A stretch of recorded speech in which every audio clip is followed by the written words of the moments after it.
Okay, I admit it. I was wrong. If I had uttered those 3 words earlier, I could have avoided a lifetime of ignorance. Now, just so you know, I'm not overloaded with ego.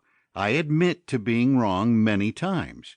However, this, for me, was the big wrong. It was the result of believing a lie, one that many of us are guilty of believing. But before I explain, let me first give you a little background. I was born April 29th, 1951, right smack in the middle of the baby boomer years. In our household, I was number 5, with 3 older sisters and an older brother. Then later on, there were 2 younger sisters, 7 of us in all. On April 29th, 2011, I turned 60 years old. On that fateful day, and I'm sure if you are over 30, you've heard something like this, I was told, "You're not only over the hill, it's more like you're passing through the rusty gates to Boot Hill." Or how about this one?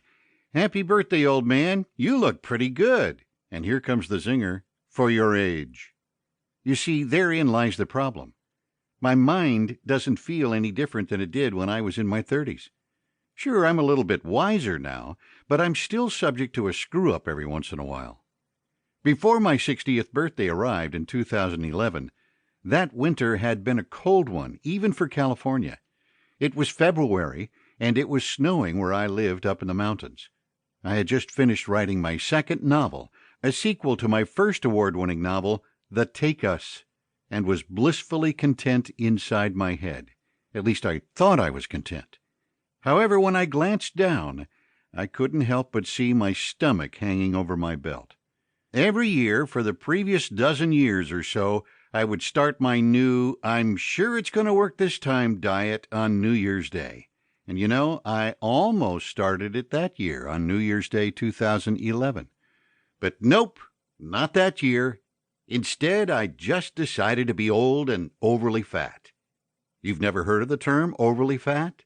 Probably because it's a phrase I've coined. Since the skinniest of us still have many pounds of body fat, the rest of us have a hefty excess, hence the term overly fat. I didn't know it at the time, but I was lugging about 60 pounds of fat.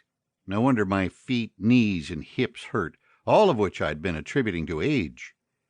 I stayed overly fat for a few more weeks, from that day in February until the beginning of Lent. I'm Catholic, which is probably not much of a surprise to you since you just read that there were 7 kids in my family. But truly, I'm not a very good Catholic, and God knows I'm not being humble. I've learned many things in life, and one of them is that once a habit is made, it sticks around until a stronger habit breaks it. I had lost the habit of going to church regularly and blamed it on the necessary evil of being on the road promoting my first novel. So when I returned to church, I decided I needed more C, as in Christ, in my life.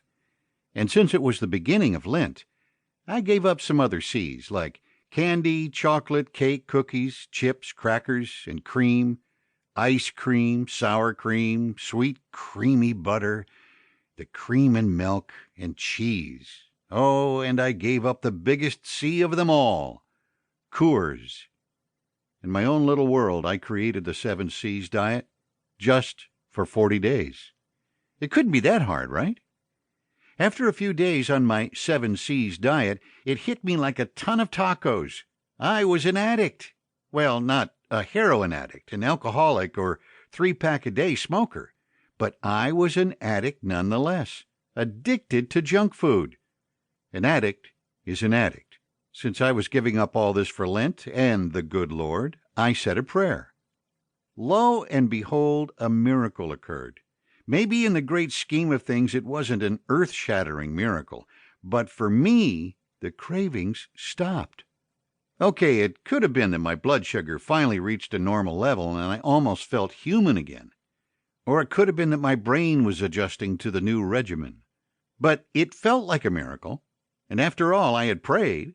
Of course, at the time, I didn't know there were going to be strings attached to the answer, small things, like changing my whole life.